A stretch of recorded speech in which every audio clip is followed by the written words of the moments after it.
real life with our very favorite life coach, Susan Harf. You know, Susan gives us tips and strategies for how to live our very best life. And like you, I can't wait to hear what's on her mind today. Hi, Susan. Hello, Rose. I'm so happy to see you, and I'm very happy that you decided to join us as well. So today, what's on my mind is starting over.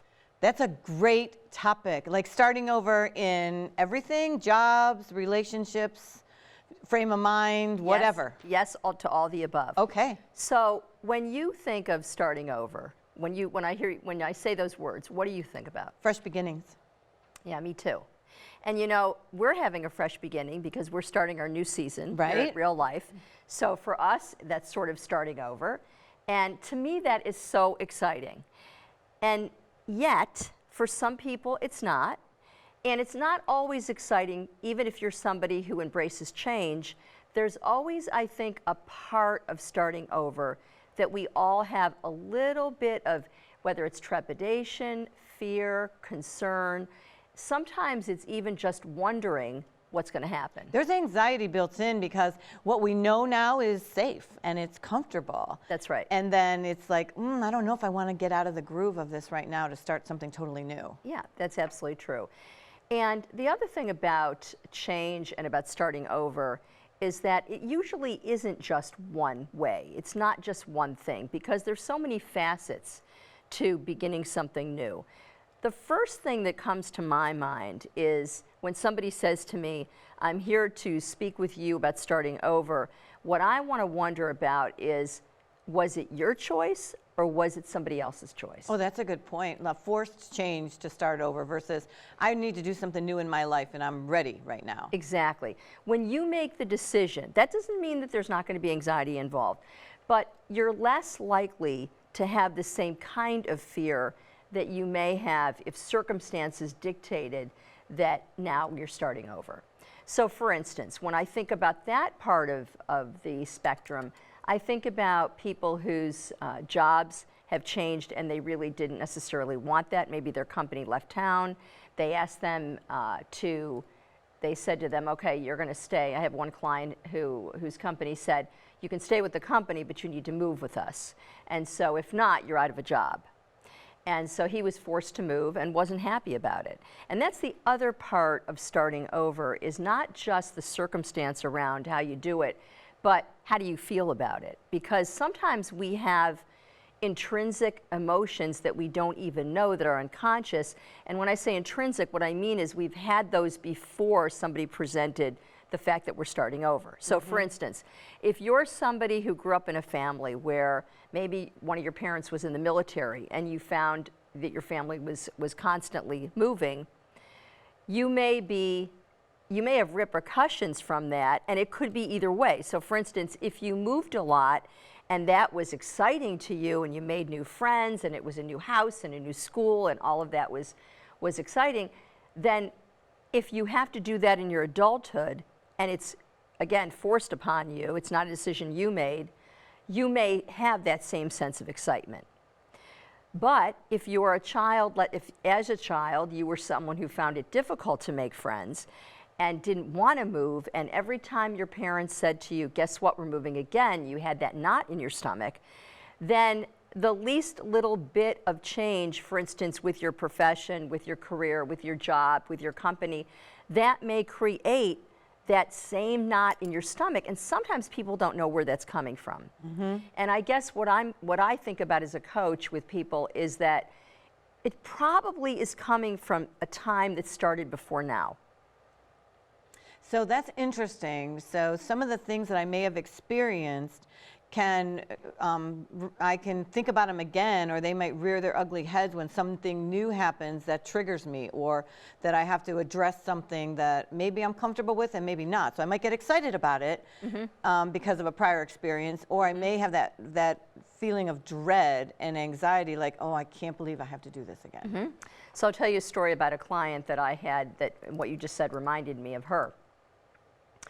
She came in because she had anxiety, didn't know where it was coming from. And I asked her the typical questions, anything new in your life? There were several new things in her life. But one of the things that was new is that she had a new coworker, and she found that she really wasn't getting along with her that well. And when I talked to her about why that was, suddenly we were in a conversation that she started about her past. And that I didn't initiate. So she was talking to me about how, I asked her if there's any other people that she's worked closely with that she didn't get along with. She said, not really. I said, is there anybody in your family that you haven't really gotten along with through the years? Not just an occasional argument, but through the years. She said, yeah, as a matter of fact, there are. And I said, when do you think that began? And one of the things that she talked to me about is that in her family, when something new was about to happen, she didn't necessarily know beforehand. She found out that day or that moment. And I said, give me an example. And she said, well, I don't really get along with my aunt, and she always seems to be springing things on me. I said, do you see your aunt very often? Well, not really. So I said, where do you think that's coming from? Do you recall? She said, well, I actually was supposed to be close with my aunt, and she's the person who came to stay with our family when my mom had my brother. And I said, and what about that? How was that? And she said, well, I was only around 5 years old. And I said, so do you really remember that? Or were you just told that about the experience? She said, no, I remember waking up and my parents weren't home. And she said, and my aunt was okay. She was nice to me, but my parents were all of a sudden gone and I didn't know where they were. And I said, well, you knew your mom was going to have a baby at some point. She said, I didn't know that she was having that baby that week. So in other words, she has residual anxiety from waking up and not having her parents home. And sometimes people discount that and they say, oh, how could that happen? You know, how can that be something that bothers you now?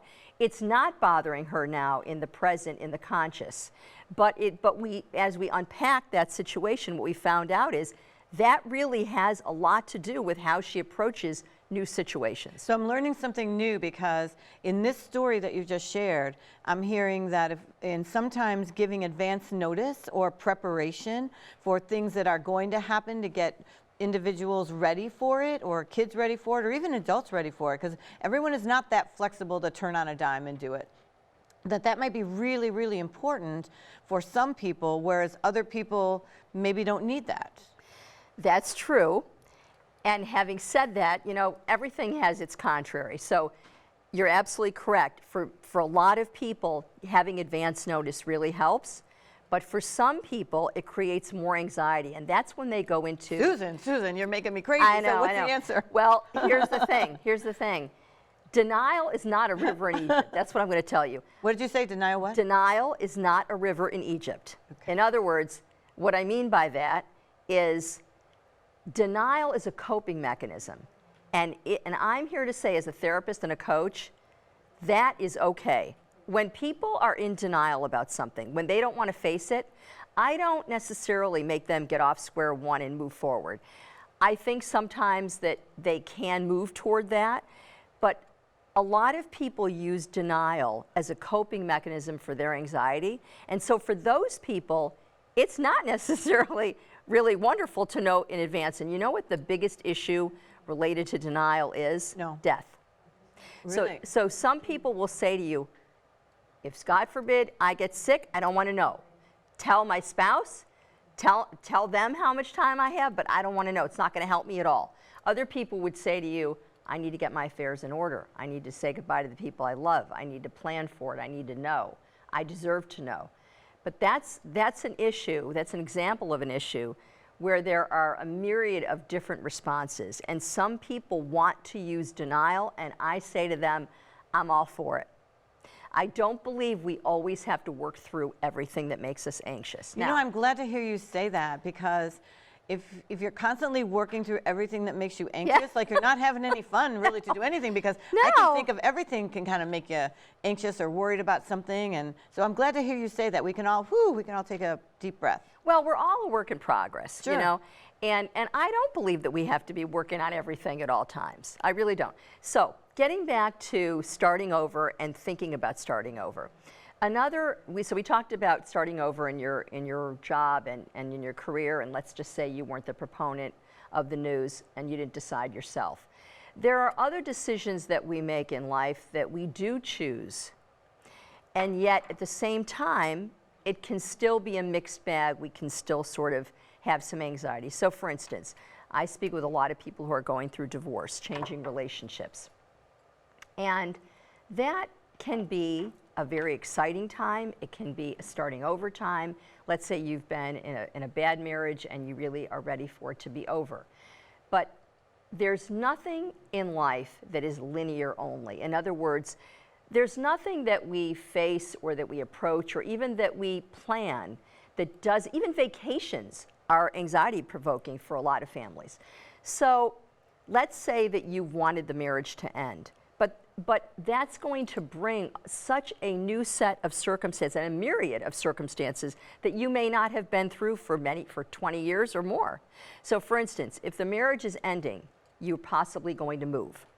You're at least going to move residences. You may be moving cities. If you have children, that's a whole other set of circumstance. They're going to have upheaval. They're going to be moving.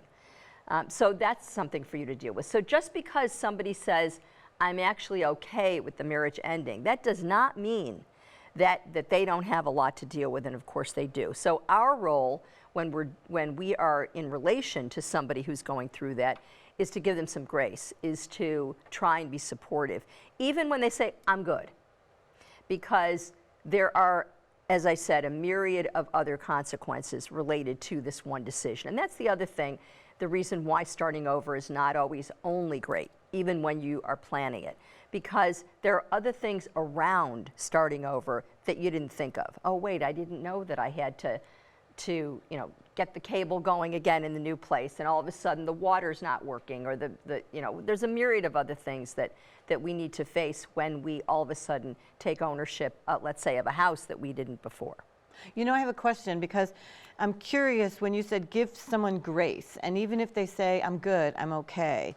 So you're almost saying, like, it's okay not to drill down with them and try to bring them up to deal with stuff. Just give them the space that they might need, and the solitude and the grace to kind of come to terms with what's going on in their own time, not have to deal with it right away. Exactly, because we all have our own sense of how we deal with things like that.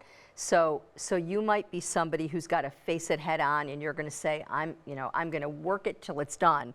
And then there are other people who take their time. But even depending on, not necessarily depending on if you're one of those two people, you still face things that you were not expecting. And so that's when we need to give people in our lives grace. The other aspect of that that's very, very important is that starting over sometimes means that you need to be the initiator when you weren't before, or even when you are not that personality type. So for instance, I have a client who's now become a widow. She's really not that assertive. She's certainly not aggressive. She's not somebody who's going to go up to someone in the room or at the party or at the gathering and say, hi, my name is Susan. She's not going to do that.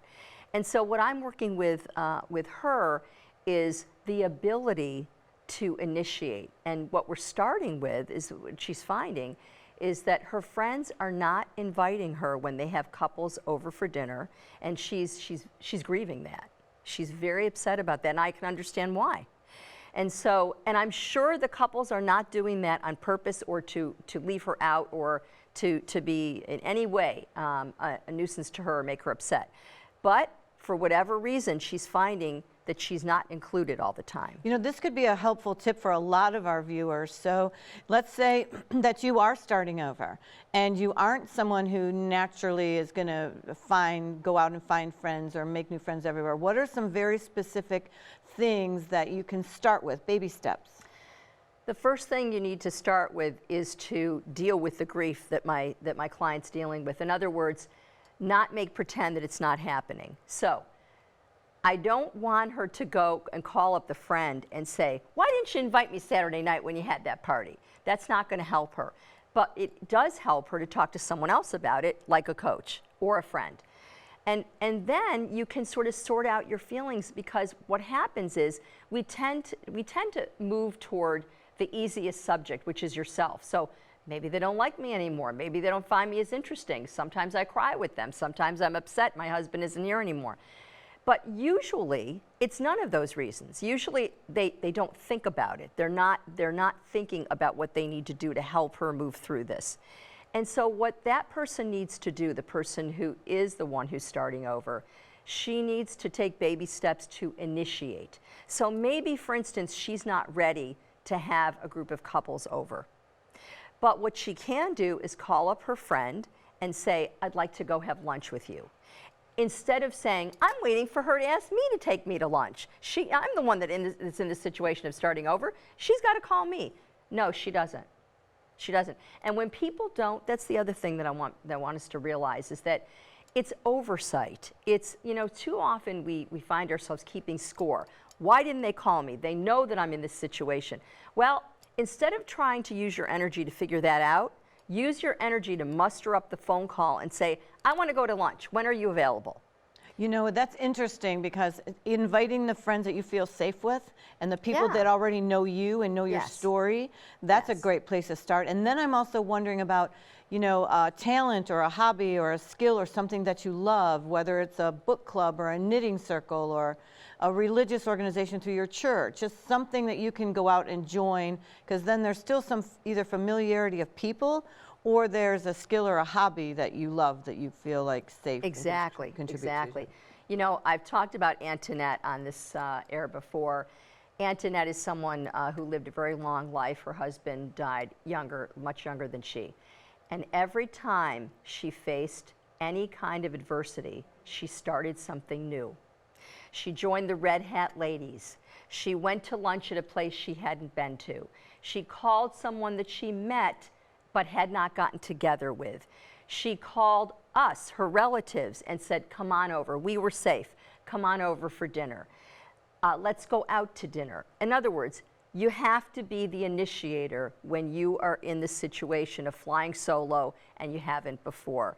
And what you'll find is people are very, very welcoming of that. And it's a reminder to them, hey, don't forget about me, in a way that's not being obtrusive or aggressive. And so my client who is not ready to have couples over is moving toward that. And because she loves to cook, she loves to do all the things around the entertaining. So she's going to then call them up and say, hey, I'm going to have 2 couples over for dinner. I'd love you to come. I love that. And I'm thinking now, what are some of the feelings that people can anticipate for starting over? That they think, oh my gosh, am I crazy? Is this happening to everybody, or is this normal for me to feel this way? So guide us through some of those things that should be expected, Sure. or maybe not And unusual. Very important question. One of the biggest is that anxiety. And sometimes people don't understand where it's coming from. Like in the case of my client, it was coming from somewhere way back. And it's unconscious in that way, or they feel mostly excited about it. We're having a new baby, that's starting over, but they have some concern. Now we're going to upset the whole family. We're going to upset the apple cart. We're building a new family now. There's always some part of you that's the unknown part, that's the anxiety part. And sometimes when you are starting over in particular, and in particular when you're alone in that, the feelings can be exacerbated and seem like maybe I'm going crazy. So for instance, if you're somebody who experiences anxiety for a few minutes before you start and then you're fine, when you're starting over, it may not be a few minutes. And when you're somebody who experiences anxiety by sort of not ever a physical reaction, but more of in your head, and then all of a sudden you find yourself sweating, or you find yourself clammy, or you just don't feel right, or you're antsy, or you're jumpy, you're jumping out of your skin kind of feeling. Those are all very normal. What they are is exacerbated anxiety. They're not the normal feeling that you usually feel. So some of it's unconscious. My one client said, all of a sudden I started crying. I have no idea why. I was at lunch with my friend. We were talking about something funny. Next thing I know, I'm crying. So these are all normal reactions because you're not prepared. The other thing is you mentioned, going to a group. One of the times when people start over is when they move and they have young children. That can be very anxiety-provoking because you can be isolated in that sense. When you have young kids, oftentimes you can't get out as much. Or let's say you're starting a new job and it hasn't started yet, or you've moved and you need to find a new job. those times when you're isolated tend to create the negative sorts of feelings that you may have been very positive. You may be thrilled that you're moving. Let's say you're moving to a warm climate out of the cold. You still, if you're isolated, can feel that knot in the stomach feeling. So those are times when you do need to get out and do your best to initiate, to call people, to ask people. You know, there's nothing wrong with saying, hey, next time you go to that theater, I'd love to go. You know what I'm thinking? Sometimes 10 or 20 seconds of courage, you take a deep breath, right? And 10 or 20 seconds of courage, and you make that entry. You know, you make that invitation. Yes. You walk through the door. Yeah. That's all it takes. And you know what? Everybody's been in that situation. All of us have started over in some way. And so more than once, many times, we all have times in our lives, whether it's professionally and personally, one or the other, we all have times when we're starting over. And there's starting over. There is starting over when you don't even know you're starting over. And here's an example. You're in the middle of a heated discussion, and you want it to stop, but you don't know how. And you really didn't mean to go there. I advocate even in the middle of a sentence, say, can we start over? I don't like how this is going. I love that. Yeah. I love that. We were in a grocery store, we meaning the husband and me. We were in a grocery store, and I was speaking to him, and he was a couple steps ahead of me, so he didn't hear. And I was agitated because I'm trying to get his attention. And I said, could you please come over? And now I'm like yelling, and I don't want to be. And so he comes back and he says, what happened? And I said, well, you weren't listening to me. You didn't hear me. And then I listened to myself, and I said, can we start over? That's great. I think that sometimes can we start over can be a really healing thing to say. Mm-hmm. And you know what? That's starting over. And this is the most exciting thing I'm going to say today, to me. Okay. Starting over can happen any second, any minute, any time you want. You can be in the middle of a decision that you've made and acting upon it, and your behavior is all for that decision.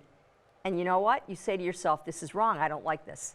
Somehow I wasn't planning on feeling this way. I don't want to do this. And that is okay. We all have the right to change our minds. We have the right to decide, I got a different feeling right now about this. I thought I was going to be okay with it. I'm not. And that happened with my children when I had teenagers, when I was raising my kids. I would say, yeah, you can do that. And then I said, no, I don't want you to do that. Mom, you said I could. I know, I changed my mind. That's my prerogative. So that is okay, and that is starting over. And sometimes people think they've done that, but they haven't. So I'll give you another example. You're in a new marriage, you're in a new relationship, and things are going very well. And you find that you start reacting to the new spouse the way you acted with the first one. Well, you think you're starting over, but guess what? You're not. Because if you start to react in the ways that you did before, you are almost putting that person, you know when you go to an amusement park and you see those things that you stick your head in, mm-hmm. and it's somebody else's body, but it's your head? Right. Well, you're doing that to the person that you're with if you start treating them the way the sort of dance that you did with the former partner. That makes so much sense, because you think you're starting over, but you're still residual feelings or actions. So you're starting over like partly, but you're not really there all the way yet. That's right. So I'm here to say you're going backwards right. if you don't do that. And you know what's interesting too is that I thought when we opened this, starting over meant one thing. But it really doesn't. No. It means so many things. That's right. In so many different ways that yes. it can happen within each of our lives.